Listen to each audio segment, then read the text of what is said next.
Good morning. We are going to work on a little project today in the kitchen for my cousin. She's sick right now. So I'm going to make her a pot of chicken soup, chicken noodle soup, and take it to her. So we thought we'd do a video on that because I make a pretty bomb chicken soup. It's like 10 degrees out here and minus 27 wind chill, which gets pretty cold. So a warm bowl of chicken soup would do a body good today.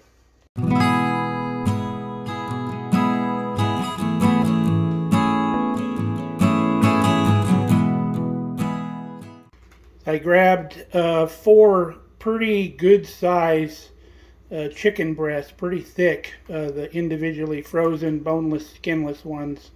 And I just put them in here in my stainless skillet on low, and they will slowly thaw out. And then once they're fairly thawed out, we'll kick the temperature up, season them up a little bit, and kind of brown them up real nice. Now, using a stainless steel pan like that, a lot of people don't like using those because they tend to stick a little bit. Well, people use stainless steel pans to get the flavor. Because that stuff sticks in the pan a little bit, when you add liquid and deglaze that pan, all that flavor comes up with the liquid, and you get that really nice brown flavor that you're not going to get from a non-stick pan, because the little bits don't stick to the non-stick pan. So if you ever wondered why people use stainless steel pans, that's why. Alright, our chicken breasts have thawed out. It's been about 20 minutes or so.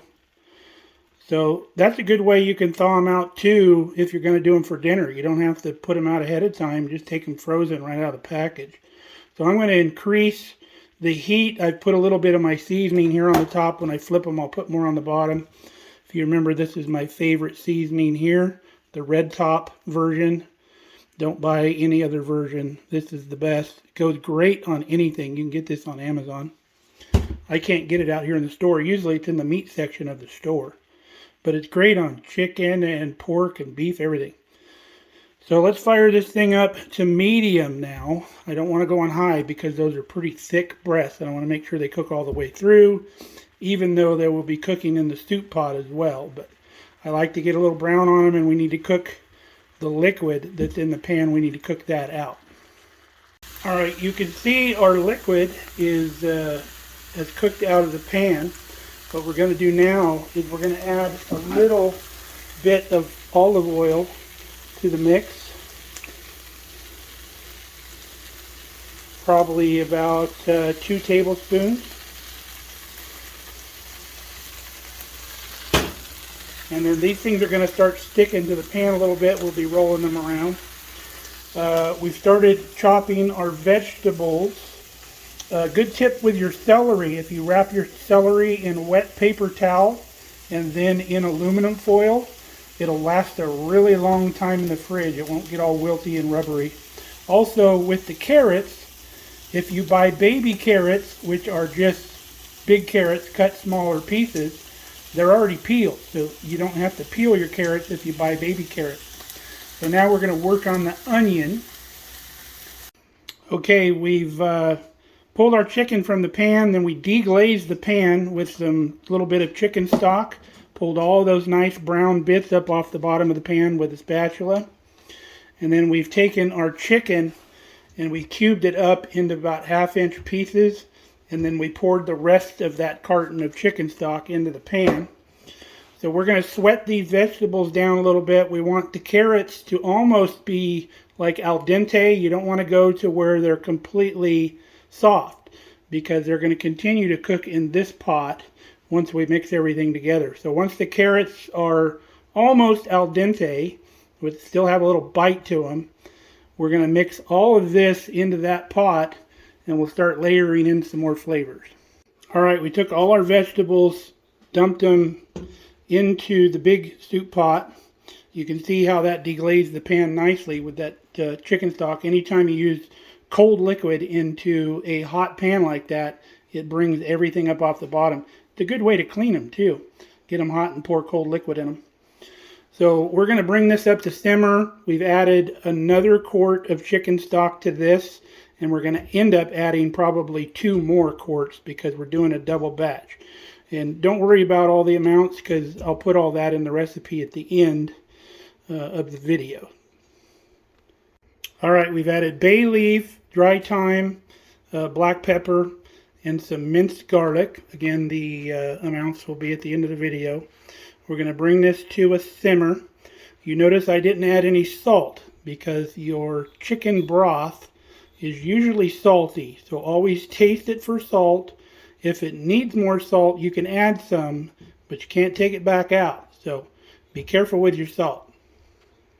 Now, if you don't have minced garlic or garlic cloves or fresh garlic, you can use garlic powder. It takes about 1/8 of a teaspoon of garlic powder to equal 1 clove of garlic, so you can use that. You can also use fresh herbs. Remember, if you're going to use fresh, you need to use 2/3 more. So you would need to increase that. And 1 sprig of fresh herbs equals about 1/2 teaspoon of dry herbs if you have sprigs, because sprigs you can kind of pull out of the mix when you're done. So that's a good rule of thumb to remember. Now, as soon as this soup comes up to a boil, we're going to add the noodles. But before we do that, we're going to check for salt content, because when I add those noodles in, I want them to take up the full flavor of the soup into the noodle as it absorbs the liquid. And also remember, I'm doing a double batch here, so normally you'd only put a half a bag of noodles. We're going to put a full bag in this, and we've used 4 quarts of chicken stock instead of just the 2 normally. But again, the recipe will be at the end, I promise. So here we go again. Usually pasta comes in a 1-pound bag. 12 ounces. Still cheating us.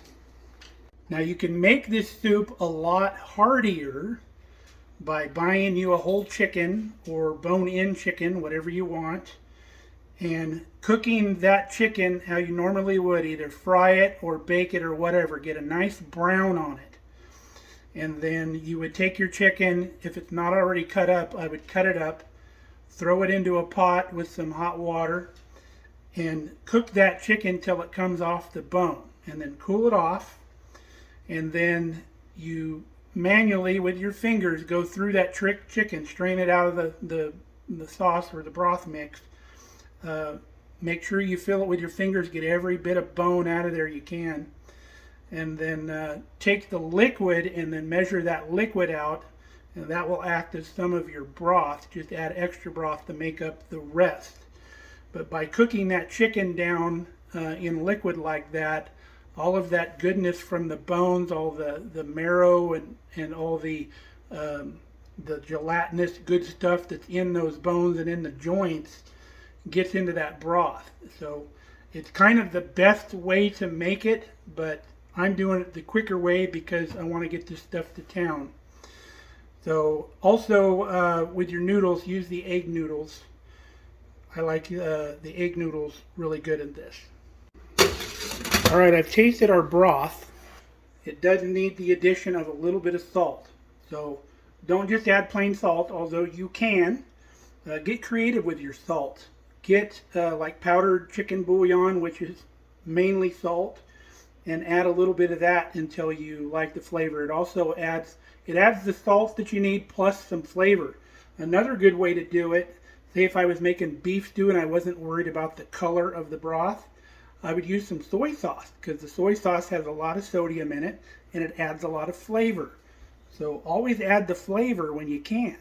Another good hack for soups or stews or even gravies and stuff like that is this stuff right here. It's called Kitchen Bouquet. It gives your dish that cooked all day long flavor.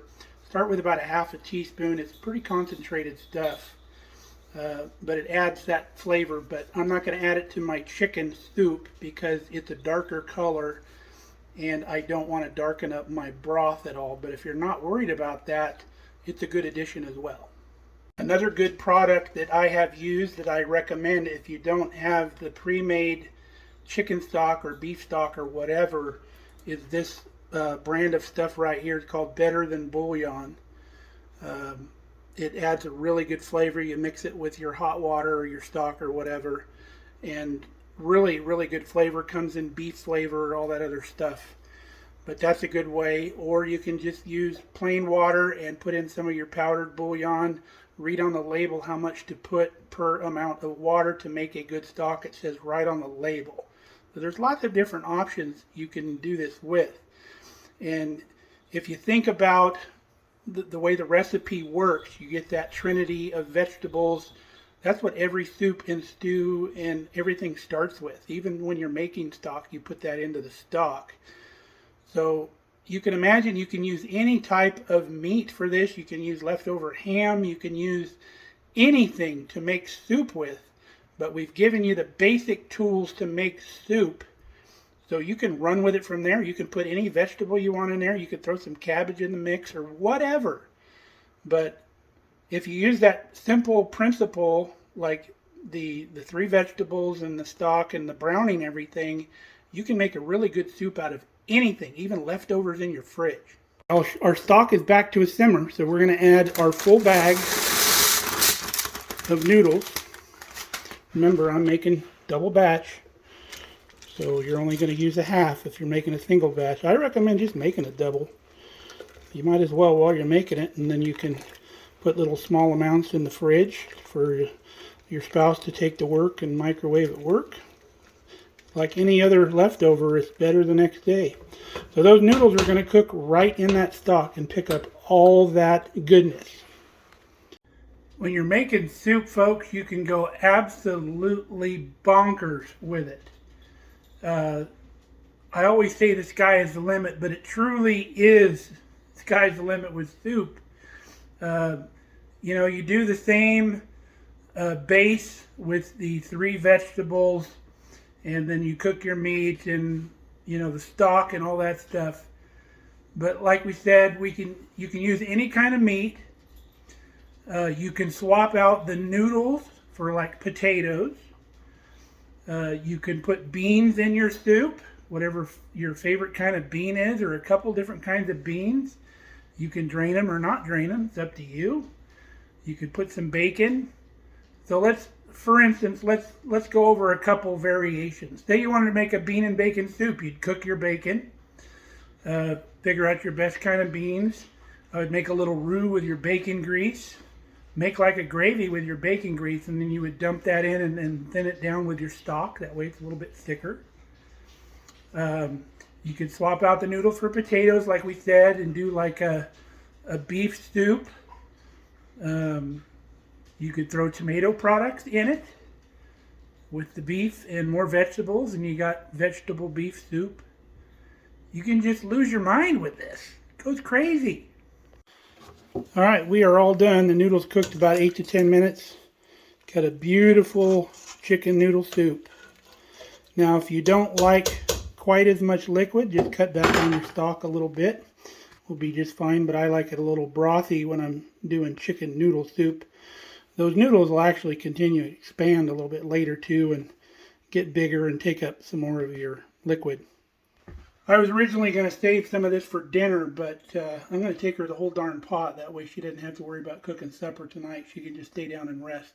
She's a school teacher, needs to get back to work. She's a good school teacher too, so need her there for the youngins. So I hope you like the recipe, and I hope you give it a try. It's super good. I'm going to have a little bowl for lunch right before I leave now. So stay safe, stay healthy. If you're not healthy, make some of this soup. Love you guys.